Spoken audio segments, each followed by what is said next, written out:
À un moment donné, les gestes de génie, il les a. Peut-être que je suis d'accord, il doit prendre peut-être un peu plus de risques par moment.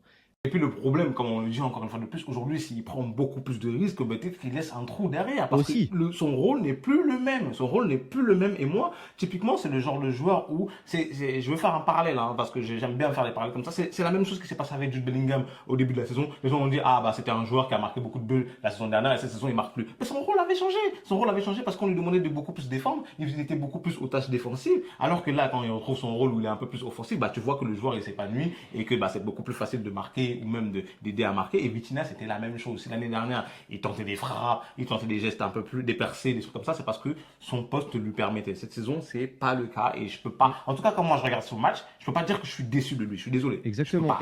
À aucun moment j'ai été déçu. Et je rajouterais aussi que c'est avec les matchs, avec l'expérience, etc., surtout dans un rôle de 6, on le voit avec Rodri. Hein. Rodri, le joueur qu'il est devenu aujourd'hui, ça fait longtemps qu'il est à City. Hein. Et pour autant, c'est que maintenant qu'il est devenu un vrai ballon Oui. d'or, une vraie référence à son poste. Parce que ça prend du temps. C'est des postes compliqués qui viennent avec l'expérience, Un avec vrai les ballon d'or, je matchs. sais pas, mais bon.